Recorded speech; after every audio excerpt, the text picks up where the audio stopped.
Meerpet murder కేసును పోలీసులు ఛేదించారు. గురుమూర్తి హంతకుడని తేల్చి అరెస్ట్ చేశారు. గురుమూర్తి నివాసంలో దొరికిన ఆనవాళ్లను డీఎన్ఏ టెస్టుకు పంపించారు. డీఎన్ఏ రిపోర్ట్ ఆధారంగా గురుమూర్తిని అరెస్ట్ చేశారు. జనవరి 15న తన భార్య మాధవి అతి కిరాతకంగా చంపేశాడు గురుమూర్తి. డెడ్ బాడీని ముక్కలుగా నరిగి ఫ్రిడ్జ్ లో ఉడికించాడు. ఇక తర్వాత ఎండబెట్టి శరీర భాగాలను పొడిగా చేసి చెరువులో కలిపాడు. హత్య చేసినట్లు ఆధారాలు లేకుండా చేయడానికే గురుమూర్తి ఎత్తులు వేశాడు. అయితే కేసును సవాల్గా తీసుకున్న పోలీసులు సరైన ఆధారాలు లేకుండా ఛేదించారు. నిందితుడు గురుమూర్తిని హత్య జరిగిన ప్రాంతానికి తీసుకెళ్లి సీన్ రీకన్స్ట్రక్షన్ చేశారు.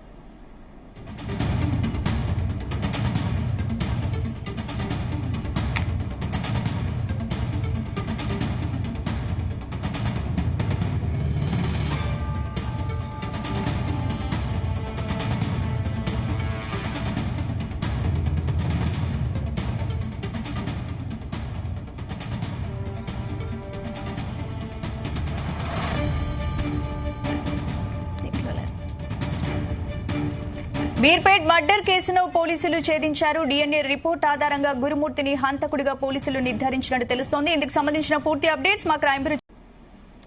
చంపిన భార్య మృతదేహం దొరకకపోయినా భార్య చంపడానికి ఉపయోగించినటువంటి వస్తువులు టెక్నాలజీని ఉపయోగించుకొని ఇన్ఫ్రారెడ్ ద్వారా భార్యని ఎక్కడైతే చంపి ముక్కలు ముక్కలుగా నరికి ఉడికించి ఫ్రై చేసి అనంతరం పొడిగా చేసి ఆ వస్తువులు కానీ ఆ ఘటనా స్థలంలో కానీ డిఎన్ఏ ద్వారా సేకరించినటువంటి శాంపుల్స్ ఆధారంగా భార్యని గురుమూర్తి చంపాడంటూ కూడా పోలీసులు ఒక నిర్ధారణకు రావడం జరిగింది.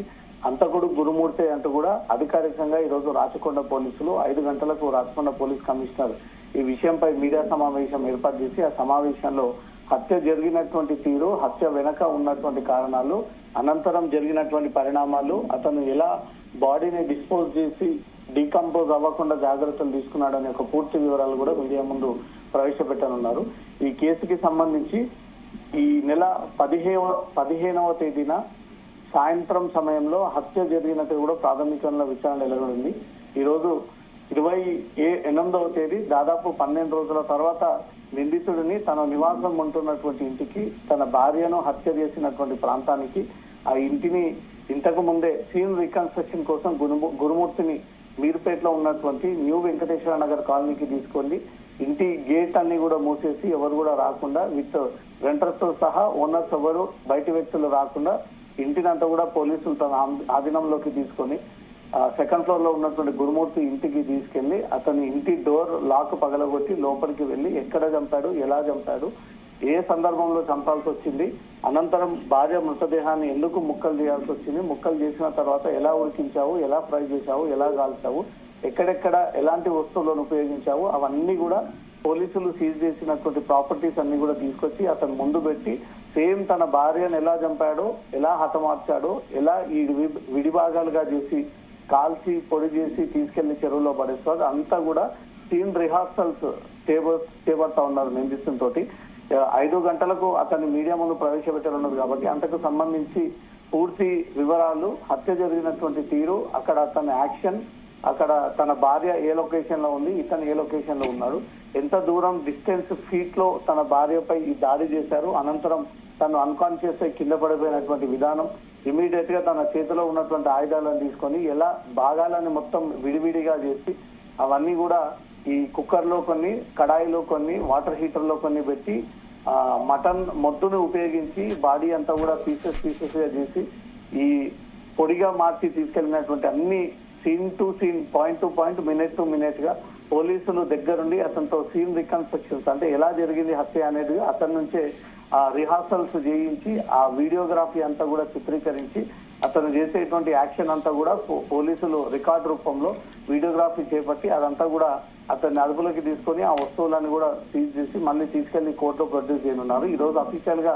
గురుమూర్తిని హత్య కేసులో భార్యని చంపింది నిందితుడు గురుమూర్తి, తన భార్య మాధవిని ఎందుకు చంపాడనే దాన్ని కూడా టీమ్ రీకన్స్ట్రక్షన్ ప్రస్తుతం కొనసాగుతోంది. ఇంట్లోనే ఉన్నాడు గురుమూర్తిని పూర్తి స్థాయిలో టీమ్ రికన్స్ట్రక్షన్ కోసం ఆ రిహార్సల్స్ అన్ని చేయించి ఆ వీడియోస్ అన్ని కూడా చిత్రీకరించి అనంతరం అతన్ని మీడియా ముందు ప్రొడ్యూస్ చేసి తర్వాత కోర్టులో ప్రొడ్యూస్ చేయనున్నారు. 5 గంటలకు హైదరాబాద్ రాచకొండ పోలీస్ కమిషనర్ సుధీర్ బాబు నేతృత్వంలో మీర్పేట కేసుకి సంబంధించినటువంటి విచారణపై ఒక బ్రీఫింగ్ సమావేశం ఏర్పాటు చేశారు. 5 గంటల లోపు ఈ సీన్ రికన్స్ట్రక్షన్ అంతా కూడా పూర్తి చేసుకొని ఇంట్లో ఉపయోగించినటువంటి వస్తువులు ఇంకెవరైనా సహాయపడ్డారా, ఎవరికైనా ముందుగానే ఈ విషయాన్ని తెలియజేశాడా, తర్వాత గానీ ఈ విషయాన్ని తెలియజేశాడా, అసలు ఈ బాడీ దొరకకుండా చేయడానికి గల ఇతని దగ్గర ఉన్నటువంటి ఐడియాస్ ఏంది, ఏ ఐడియాస్ తో ఉపయోగించుకుని ఈ బాడీని దొరకకుండా డీకంపోజ్ అవ్వకుండా అదే టైంలో ఈ మొద్దు, కత్తి, వాటర్ హీటర్, ప్రెషర్ కుక్కర్, ఇంట్లో వాడేటువంటి కుక్కర్ ని ఈ ఎలా సమకూర్చాడు అనే ఒక వివరాలు కూడా ప్రత్యక్షంగా అతనితో రిహార్సల్ చేయించి ఒక డ్రామాటిక్ లాగా అక్కడ అతని ద్వారా ఆ వీడియో అంతా కూడా చిత్రీకరణ జరిపించి ఇదంతా కూడా కోర్టులో ప్రొడ్యూస్ చేస్తే పోలీసులకు కీలకమైనటువంటి ఎవిడెన్స్ గా మారేటువంటి అవకాశం ఉంది. కాబట్టి ఇప్పటి వరకు అతను తన భార్యను చంపి 12 రోజులు కావస్తా ఉన్నా ఒక్క కనీసం భార్య మృతదేహం ముక్క కూడా దొరకలేదు. కాబట్టి పోలీసులు ప్రూవ్ చేయడానికి కొంత ఇబ్బందికరంగా మారినటువంటి సిచ్యువేషన్ లో తనే నిందితుడని చివరిగా పోలీసులు ఒక కన్క్లూడింగ్ వచ్చి నిర్ధారణకు వచ్చి దీని టెక్నికల్ సైంటిఫిక్ ఎవిడెన్స్, డిఎన్ఏ, పిల్లల ద్వారా తీసుకున్నటువంటి శాంపుల్స్ అన్నింటిని కూడా జతపరిచి ఇతనే హంతకుడు అని తన ద్వారా ఒప్పించడము, తనే ఈ కేసులో నిందితుడు అంటూ కూడా నిర్ధారణకు వచ్చినటువంటి వెంటనే ఈ సీన్ రికన్స్ట్రక్షన్ కోసం గురుమూర్తిని మీర్పేటలో ఉన్నటువంటి ఇంటికి తీసుకెళ్లి ఈ రిహార్సల్స్ తన ద్వారా కొనసాగిస్తున్నట్టుగా తెలుస్తోంది. స్పందన. Right, thank you రక్తేష్.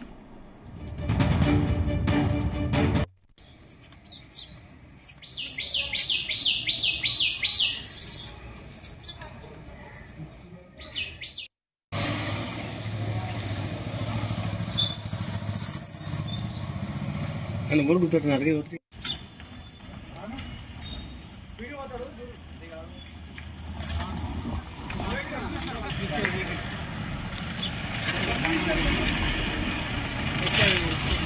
తీసుకెళ్ళి